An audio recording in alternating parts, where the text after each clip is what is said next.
wait, one more. It could be crispier. It could be one, two, three. Yes? Alright, cool. Welcome to A Fistful of Vinyl. My name is Alec. I'm here with my good friend Ceschi. Just finished doing a performance for us. How you feeling, man? How's the voice? How's the hydration? The voice was a little brutal. I played a show last night in Fresno at a art gallery / what it seemed like a dab house. I don't know if that's a thing. I don't know. People were just blazing dabs all night. Oh, gotcha. And I don't smoke, and so it was just it was a really fun concert, but it was just really smoky in there. And I think that's what did me in. Voices are usually a casualty of smoke. Yeah. So where have you been so far in this tour? This is just a short little run of California before I head on a longer tour with my friend POS. Okay. Cool, man. Well, this has been your second session with us. I'm psyched that we're doing an interview this time. I feel like I've gotten to see, a lot of like your breadth as an artist, kind of, and you're really versatile, like genre-wise. You jump across and you've got like the folk thing going, you got the punk thing going, you got the rap thing going. They all blend really seamlessly, which is cool. And let me think. I know there's a question in there somewhere. How did that come about? Yeah. I don't know. Well, yeah. Talk to me about like who. When you were like first starting out, New Haven, Connecticut.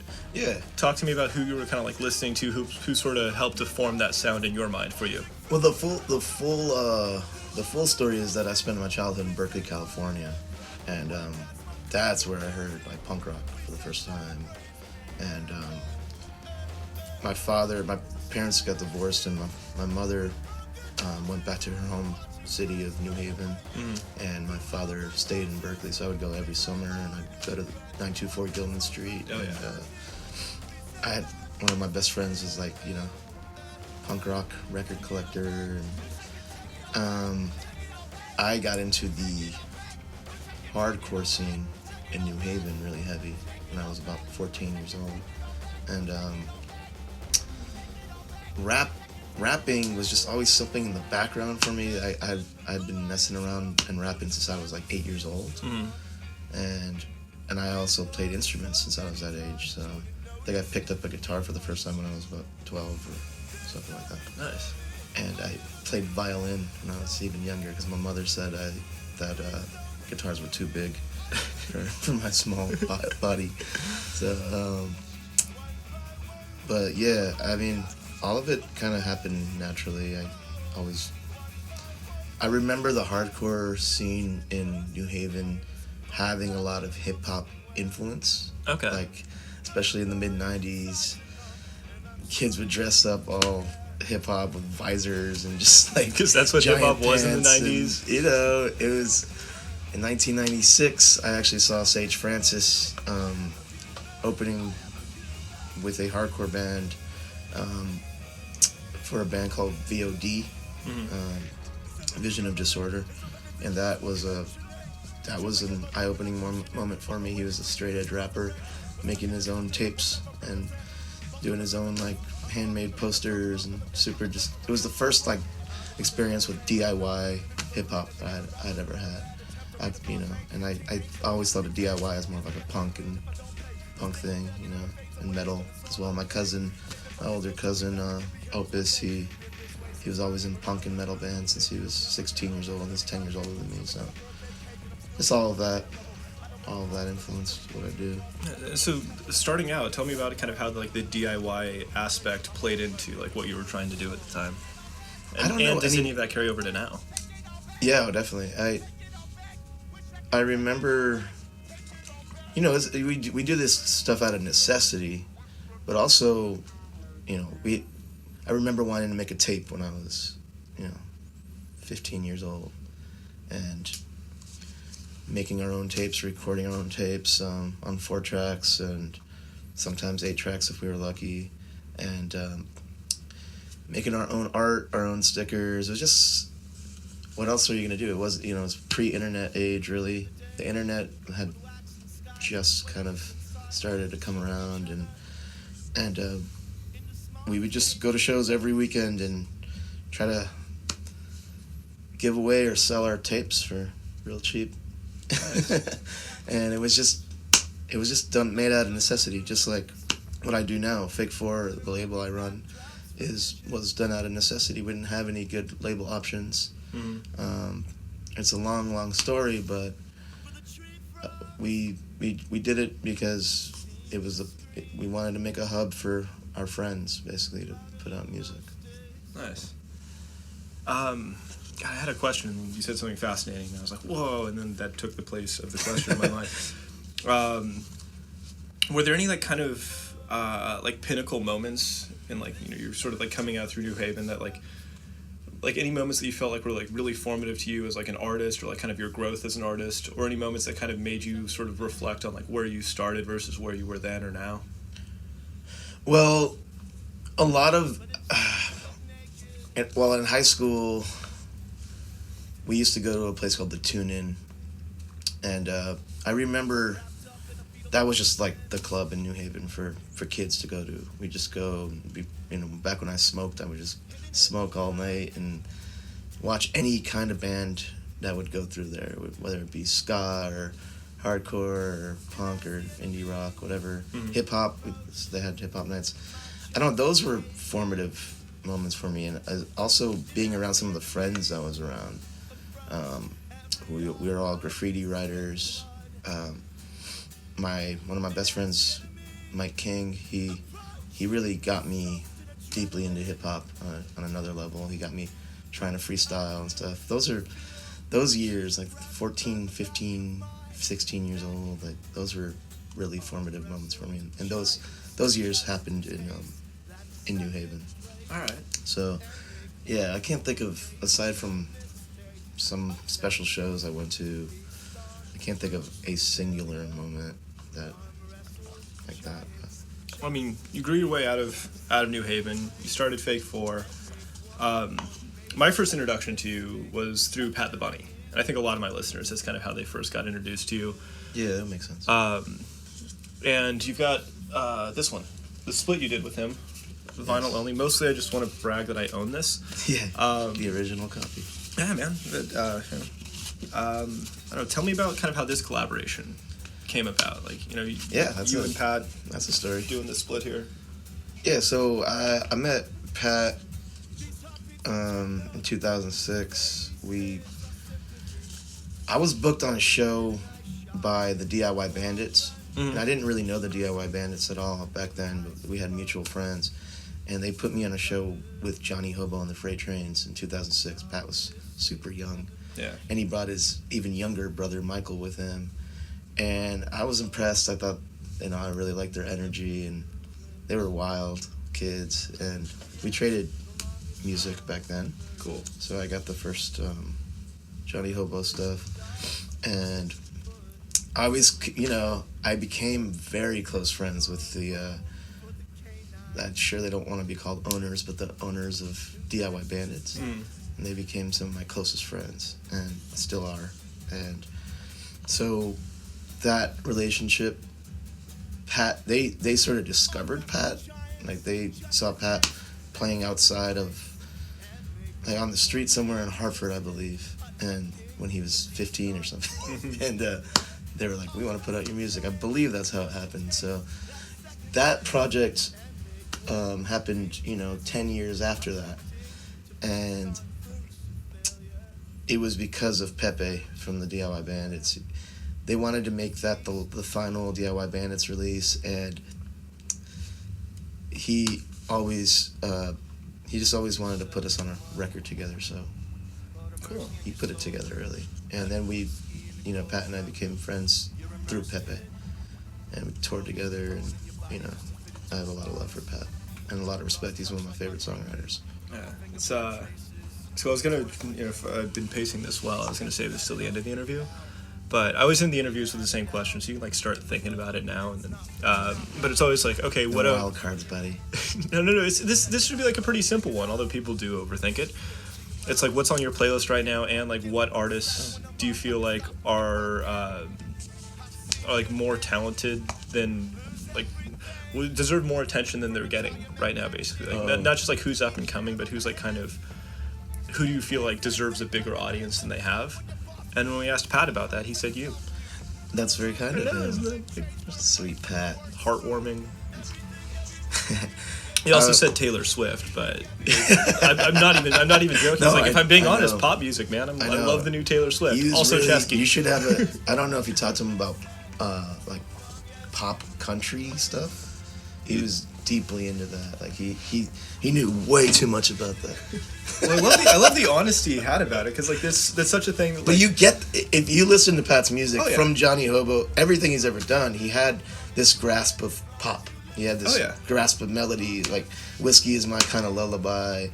I mean, they're basically pop songs, just really grimy and with great lyrics, wonderful oh yeah, lyrics. they're so hooky, and But yeah, I mean, he has this grasp of pop, a natural grasp of it, and I totally get why he listens to that stuff. Well, part of the reason I love doing the show, part of the reason I like like doing interviews, is that I like bringing out the more human side of the artist. I think Pat the Bunny especially has this sort of legendary status, with at least within like the folk punk DIY community. I think for a lot of people it's sort of surprising to hear that, like, oh wait, he thinks Taylor Swift is awesome, whereas like I feel that the default opinion of the punk community would be that like, oh, like Taylor Swift is bad, but like because we're supposed to think she's bad. So I just remember Pat was really into hardcore history podcasts, and I mean that would make sense, right? Oh yeah. But that's one thing Dan he's Carlin's really good. into. Yeah, he likes pop. I'm not giving away anything, but yeah, he's done all types of funny side projects. So have I. And he made a song for me at the end of a tour that was his latest rap song that will never come out. It's really funny. New goal, I'm gonna record that song someday. Oh, you won't find It's it. never gonna happen. I don't know why I made that a goal. I'm bound to fail. Pat's a really funny person. I mean, he's a super intelligent person, but he's also really laid back and fun to talk to and be around. I don't know. I don't know what people who don't know him think about him, but I guess he can be a dick sometimes. I don't know. I feel Or like he has been in the past for sure. I feel like lots of nice people can be a dick sometimes. I can. I think especially like this is something that I've always tried to think about. It doesn't happen very often with a Fistful of Vinyl. Like every once in a while, I'll get recognized, and usually when that happens, I'm more excited than the person recognizing me. Oh no! All right, be cool, Hodgman. Like, it is strange. But I can imagine kind of the burden of having to be a public figure that's also approachable. Like if you're somebody like, I don't know, like Drake, and you're constantly surrounded by bodyguards, and like you have a bus that brings you to the venue, you do that, and then you go get back on the bus. But like, Pat, or like, not even so many people in the folk punk scene, in the DIY scene, have this sort of not obligation, but sort of sincerity that they like to display and act upon, to their audience. So like you get a guy like Jeff Rosenstock who like hangs out after almost every show and like talks to anybody that wants to talk to him. And I think to be an artist doesn't require that sort of like public facing, like charmingness, charisma. It just requires that like the sincerity and the desire to communicate something. So it's interesting to try to fulfill that position of being public facing, of being somebody who's going to sit and talk to the fans for as long as they want and have to be like nice and sweet to everybody, when that's not something that feels natural. I think that's changed a lot over time. I think now there's this, it's almost become a requirement to be someone. I think now with social media and everything, it's become a requirement. I didn't have any communication with the artists I loved in the 90s, and now I have actually written to them on Instagram now, and they're like, thank you, I didn't know anyone remembered me, or Oh man. it's just how things have changed, and I think especially when you're making music that's very honest and heartfelt, and it almost becomes a responsibility. I mean, I don't want to put out too much information, but I get sent suicide notes, and I get sent really intense like love letters, and you realize that there's this level of responsibility that you never expected to have, and I saw it with Pat. If we're talking about this music, I saw it with Pat go even further, it was intense, almost religious for people to meet him. And that was that's too intense for anybody. Yeah, well, And especially Pat. I mean, he's not. You know, I saw that being really intense for him, and I think that's a lot of the reason why he had to step out the game for a bit. Yeah, it's kind of trying to reconcile who you are as a person with like the ideal that people have of you. Has got to be like such an intense, such like a like if you try to make yourself responsible for that, I can see that being like a challenge that, you know, it ends up being kind of domineering in a way. Right. I mean, even myself on a smaller level, I've had to sort of. I try to write back to everybody who writes to me, and I truly appreciate it so much. I realize why I'm able to do this as a job. You know, I'm not hustling drugs anymore. I don't have to do any of that. I can just make music and run a label, and I understand it's only because of these people. So I try to go out of my way to, if someone's asking me for chord charts, tablature, lyrics, or just wants to talk, I try to at least respond to everything. But I've made a conscious decision to take a lot of my personal life off of the internet. When before maybe I would have put everything out there. I've had some weird situations where people think they know you better than they do, and it's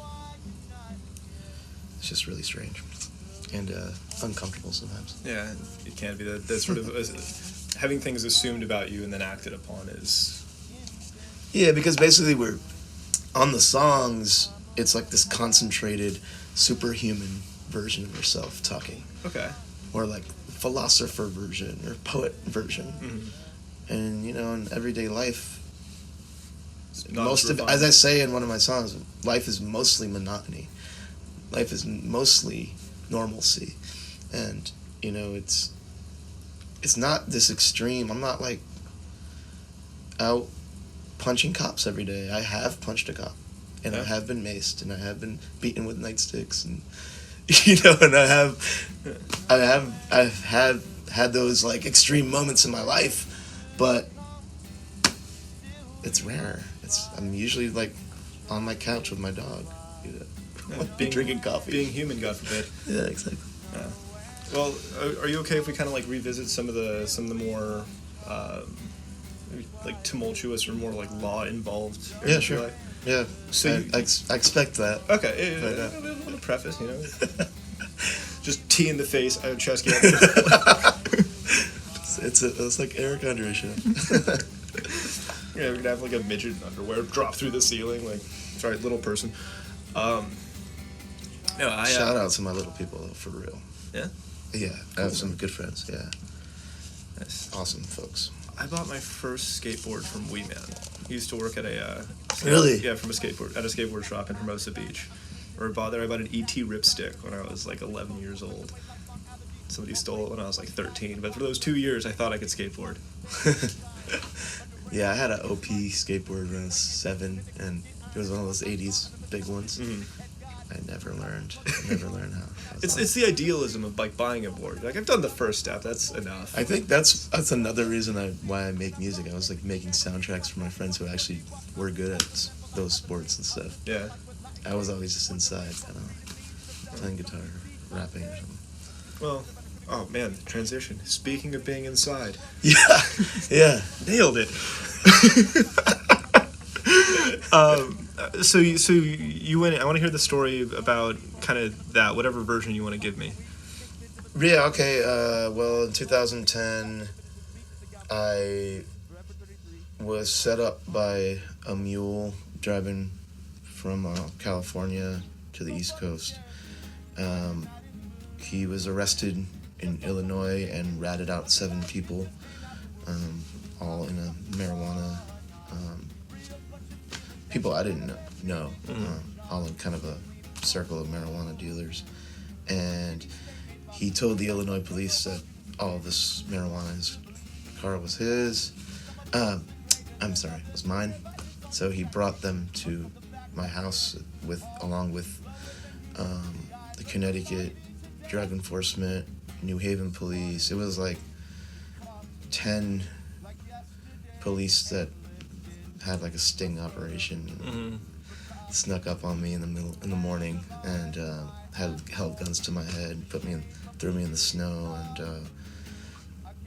and they threatened my entire family. They threatened at the time he was 98 years old, my grandfather, my mother, my brother. They threatened to take the house, and so because of that, I said, I know my rights enough to say to understand that I don't have to tell them anything, but they always do that whole coercive thing where they sort of threaten you enough. They're like, oh, we'll take the house and we'll bring your grandpa to jail, and these are things they probably wouldn't have done, but it convinced me.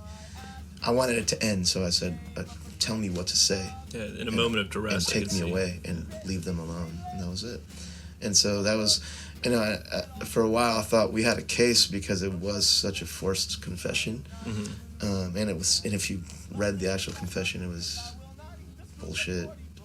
But yeah, I ended up going to court for 3 years, trying to fight it, and it was mostly just delays, bureaucratic delays. And I went to prison. I ended up going to prison, taking a plea bargain. It was an 18-month sentence that in Connecticut, I don't know how the laws are in California, but in Connecticut, anything that you're sentenced to jail-wise, prison-wise, you're going to do half of that automatically. That's called TS, transitional supervision. As long as you have someone supervising you at home, they'll send you back home halfway through the sentence. That's like the mandatory minimum? I was actually, because of my lawyer, I was able to find out another program to get out. I ended up getting out in under 4 months. So, and it was through a program called TP, Transitional Placement. I ended up having to go to like a sort of like a halfway house where we went to NA meetings, and they basically like preached crazy religious stuff at us and tried to get us right and then let us out. Got you out, right? Yeah, and then I was on parole for a while, and now I'm on something called conditional discharge now. I can't get into countries like Canada yet, but that's basically the story. It was a lot longer and a lot harder than that, but that's basically the story. Do you feel like you took away anything from like being inside or being in those sort of like transitionary phases? Like, is there any sort of silver lining, for a more elegant term? Yeah, you can complain. You can complain till your face turns red, but at the end of the day, you have to just get accustomed to living in the mud or whatever. And I got used to it maybe about a month in, and started trying to exercise. I was basically starved because I'm vegetarian and they didn't have vegetarian options for me, so I lost weight. I was I was way stressed out and like the fattest I've ever been when I was going in there, and so I lost like 40 pounds just in prison, just like doing hella push-ups, reading tons of books, writing a lot. I wrote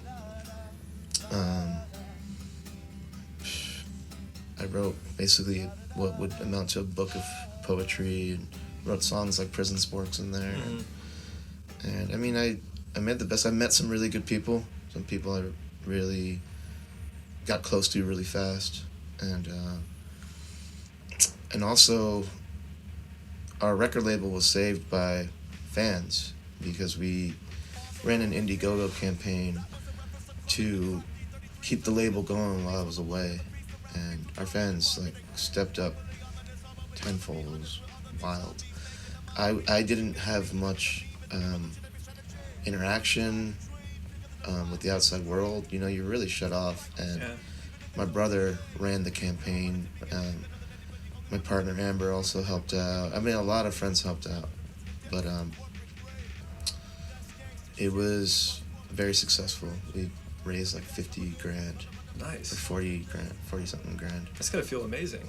It felt unreal, and it also felt, it was it was so comforting just knowing that things weren't falling apart outside, and it was because of our fans, our supporters, Cool. friends, our mutual, artists who showed us respect. It was all types of people that came out.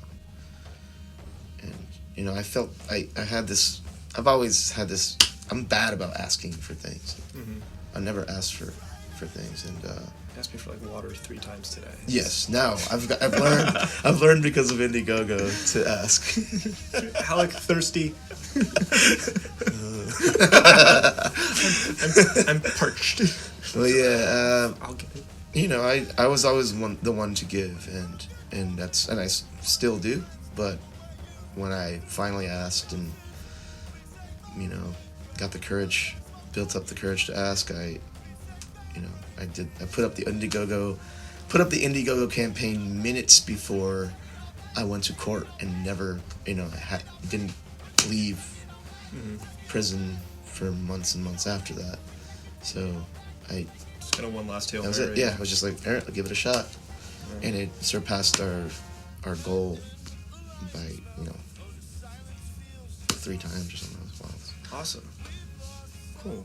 Well, thanks for sharing that. That's like a deeply personal thing, and I think I always get sort of like, I don't want to be invasive. I know this is an interview, obviously, but I still don't want to be like invasive or. No. So I appreciate you being open enough to talk about it. For those people out there, I know Alec. We've spoken. We've Homies, it's come to shows, talk on the phone sometimes.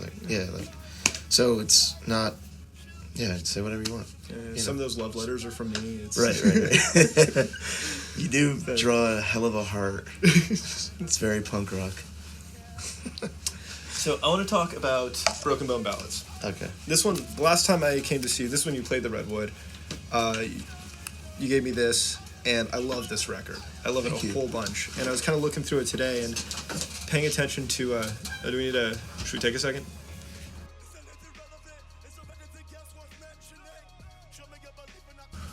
I have no rush. You gonna get food after this? Yes. Word. That would be great.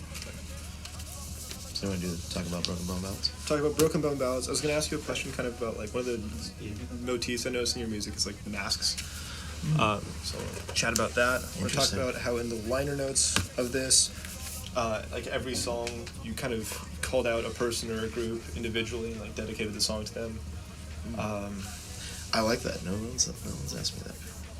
About the liner notes? Yeah. Or the, yeah. No one mentions liner notes. I think they're so important. Why the hell do you buy vinyl? That book is like, those are the best liner notes we've ever had. Oh, yeah, it was an entire zine, like. Yeah, it's a full. Yeah. Yeah. I'm proud of that product. I'm happy we did it like that way.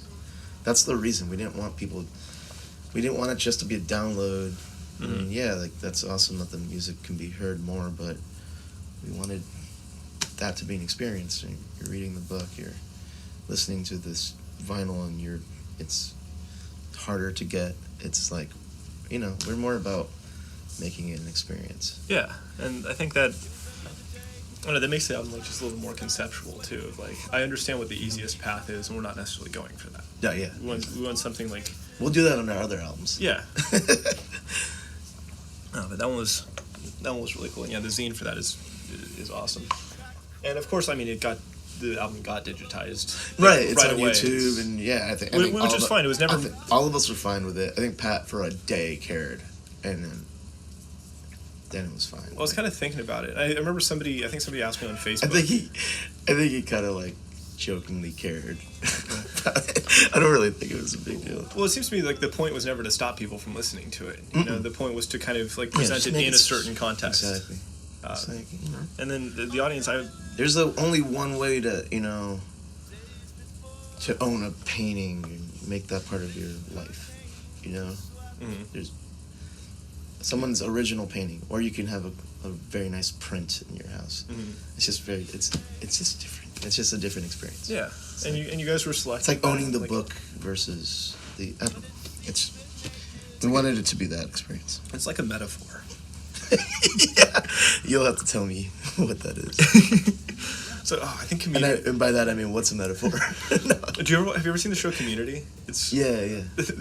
there's a great moment in Community where Britta, who's like one of the more like kind of pseudo-philosophical characters.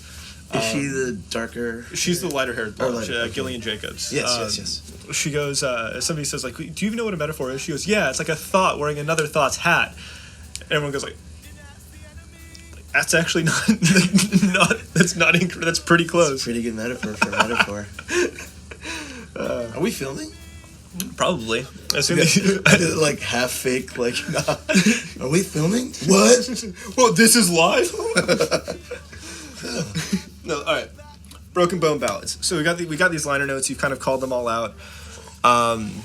Let's talk about like that decision and like the sort of, did that influence the meaning behind the songs? Did the songs influence the meaning behind the liner notes? Kind of tell me about what led what and what influenced what there. Yeah, that's my most personal record, and it's based on moments in my life. So while writing the liner notes, I made that more apparent. Maybe it's like, this is specifically for these people because they inspired these lyrics, or it's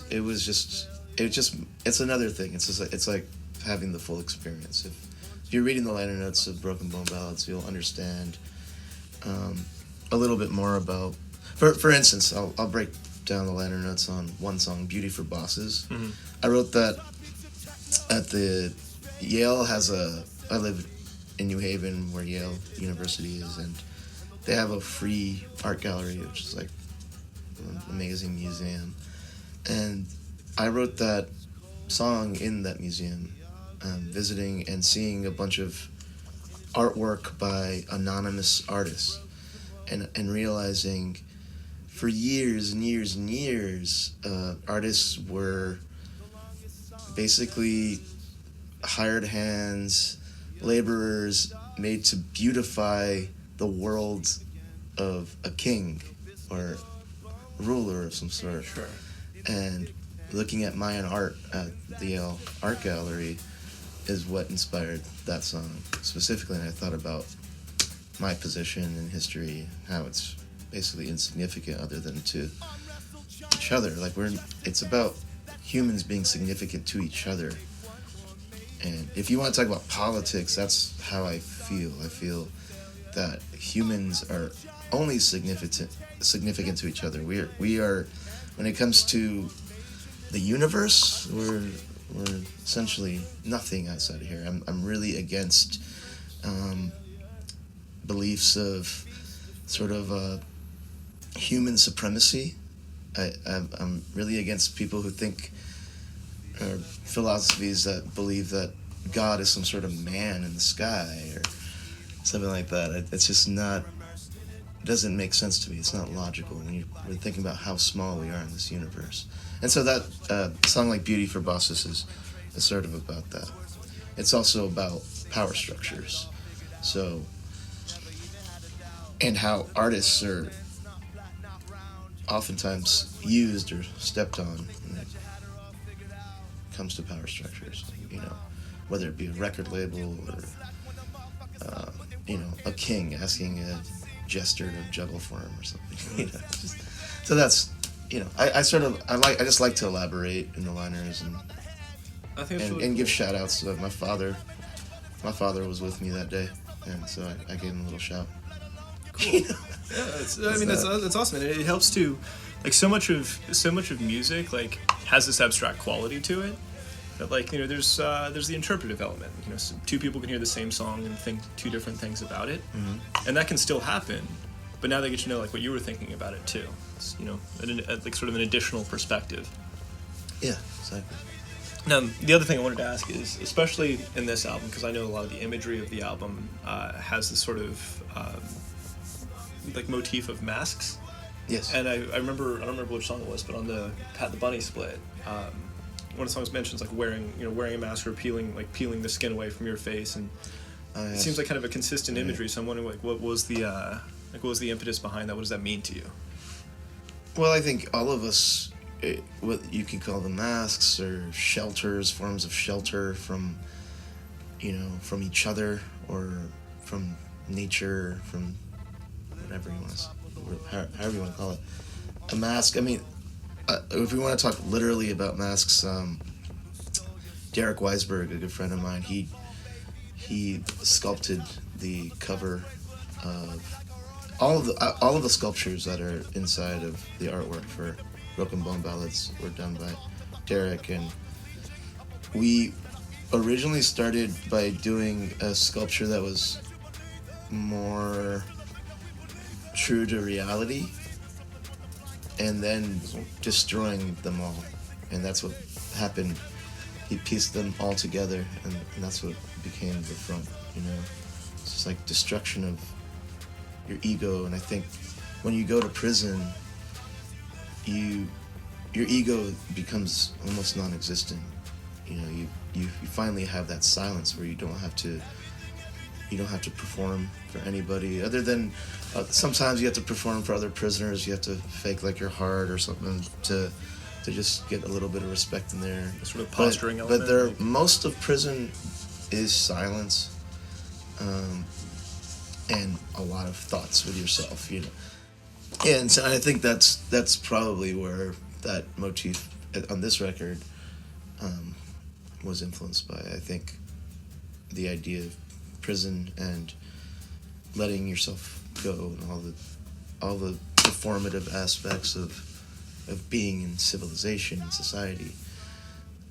They most of them go away when you're locked up and having to go to bed at like 10 o'clock and waking up at 4 a.m. and just having these really silent moments alone. I think that's cool that you caught that though. Thanks, man. Nobody's ever mentioned that. One of the other things, I remember the last time we recorded together, one of the, I guess you would call it like a B-side from that session, was you had done a Cuban folk song. Yes. And I wanted to kind of ask more about like the sort of Cuban influence in your music. Yeah. What role does that play? Do you feel like it kind of comes into like the more mainstream stuff, or talk to me about that? It comes into the more it comes into like would you feel like there's Cuban influence in like the music on here? Because I remember it was a folk song that you covered. Is that I covered a song by Silvio Rodriguez, and he's one of the Nueva Trova songwriters from early 70s. Most of his works was from the early 70s, latest 60s. And that is possibly my favorite songwriter. I grew up, my father's from Puerto Rico, my mother lived in Puerto Rico, speaks Spanish, teaches Spanish and Latin American cinema, and it was just a big part of my life growing up, just listening to Nueva Trova style music, which Nueva Trova means the new troubadours of Cuba. Okay. And they were sort of taken by the revolution and made the musical voice of the revolution in Cuba, but they're also highly critical of the revolution at the same time. Like any good thinkers, they were very critical. Silvio has some really critical songs about what I think are probably about pastoral and the revolution. Yet he's also lauded as the voice of the revolution on some level. Silvio was also, his songs were inspiring to people all throughout South America, all throughout Latin America, really, and they were used as protest songs. So the song I covered in here was actually called Ojalá, and most people think it's a straight up diss song to Fidel Castro. Oh, yeah. It's calling him a megalomaniac and saying, like we could say it for Trump right now. Like you're shockingly appropriate. You're a psychopath and a megalomaniac, and I think he hit it well under poetry, but I think that's what that song's about. And some people said it was about Pinochet. You could basically choose the leader, drag and drop the dictator of your choice. Right, the dictator, or the fascist president, whatever. Yeah, whomever seems to have the target on them at the time. Right, so Silvio's a giant influence on me, and I forgot. I think it does a lot of my guitar playing. Somebody here asked me earlier if I studied classical guitar. I never studied classical guitar. I studied classical music on some level when I was young, but the reasons why I can play classical guitar sounding songs are because I studied Silvio Rodriguez songs and I tried to learn them. And he was a classical guitarist and poet and songwriter. Cool. So yeah, it definitely influences all of my music. Nice. And speaking of influences, one of the things that you mentioned earlier that I kind of was able to connect is which song was it? Did I write it down? Cheating. Barely Alive. Barely Alive. St. Francis. Yeah, and you mentioned seeing him when you were young and kind of having that as a formative experience. Talk to me about like the connection of those two events. Like seeing him young and then having him on your record. That was insane. That was amazing. Yeah, I saw Sage when I was 15, and he told me later on that was one of his first shows ever. And as I said earlier, Sage was the first DIY hip-hop artist I ever saw. Mm-hmm. And it was at a New York hardcore show. And it just opened my eyes. It made me realize that I could do any kind of music. I could do it in my basement and, on my little 4-track that I had. And years and years later, we became friendly, and, we both started our own labels. He was on Epitaph for years and then left to really build his label, Strange Famous. And I think he liked the fact that I was from nearby, from New Haven. He's from Providence. We just had a lot in common, really. We have semi-similar backgrounds. I think there's a mutual respect there. And I was really in my own lane. Like, I really wasn't like... I think he saw that I built my own little career for myself and respected that as well. And then eventually it just happened really naturally. We did the song, and I've been able to play a bunch of shows with him as well, and it's wild to think that I first heard this guy's music when I was 15. It really changed my view on hip-hop and music in general. Just seeing people do it themselves like that was really cool. Nice. So we got a couple minutes left here. So one of the things I want to know, one of the things that one of our listeners on Facebook asked was, what's next for Ceschi? What's next for Figure 4? And, Fake 4. Fake 4. Sorry, I was a wrestler. There's a thing called a Figure 4. Yeah. It comes out. Yeah, it's conditioned in there. Fake 4. Yeah. Fake 4 has a really busy year ahead. I always tell myself, we're gonna slow things down this year. We're gonna take it easy. We've got a lot of cool records coming out. We have all types of genres, people from all over the world. I could list that off, but I won't. Just go to fake4.bandcamp.com or fake4inc.com or follow us on Facebook, whatever. And for myself, I'm touring with POS. I'm working on an EP with some friends. One of the songs I performed tonight will probably be on that. I don't really want to speak too much about it because it's really early. But hopefully that's finished this year and comes out. Stay tuned. Yeah, and I'm slowly chipping away at a bigger project. Cool. Yeah, I have a few smaller EP type projects and to hold me over for probably a couple years, and then I'm trying to do something epic. Cool. All right, we'll go off record about that.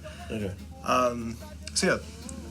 To kind of wrap it up, what's on your playlist right now, and who should we all be listening to that we might not yet know about?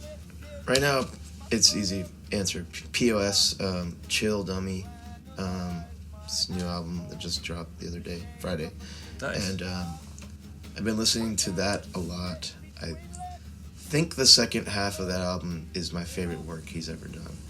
It starts really... the record starts really rappy and really fun, and then it gets about halfway through. It has this like extreme shift to very melodic and introspective and dark at times. Hip hop oftentimes from like an anarcho kind of perspective, from a guy who had to get a kidney transplant, who's dying basically, and it's a lot of that sort of introspective lyricism, and I love it, and I'm so happy that I could tour with the guy. And I'm not just saying that because I'm touring with him. That's what I am listening to these days. Well, I think you're touring with him because you'd say things like that about exactly. him. There you go. Yeah. He's one of the best in indie hip hop. But if you haven't heard him, it's time to check him out. All right. And aside from that, I've been listening to Johan Newsom a lot. Love her. Because she's one of the best. All right. And yeah. Cool, man. Well, at the risk of running out of space on our cards, let's say this has been super fun. Thank you again for. Cheers, sir. I feel bad that we didn't answer their questions. We did. Maybe. We got both of them. Oh, okay. We got the one about Fake 4. We got politics. What do you think of politics? I don't think I properly answered that, and that's fine. Just take care of your. I don't want to get into a whole political rant, but take care of the people you love. Take care of people around you. Take care of your friends. Take care of immigrants. Take care of women. Take care of your trans friends. Take care of the people around you. That's what matters right now. Build your communities locally, because clearly this government does not represent the majority of us. 150 million people did not vote for this president, and that is not someone that represents me. I don't think he represents anybody in this room, or a majority of Americans. So it's about building our communities, and we can call it fighting back or whatever, but it's more about actually strengthening what we already have. And that's what I'll say about politics. All right. Ceschi, from me, from a Fistful of Vinyl and KXOU, good hanging out. Let's go get something to eat. Yes. Thank you, guys. Thanks. Yeah, thanks.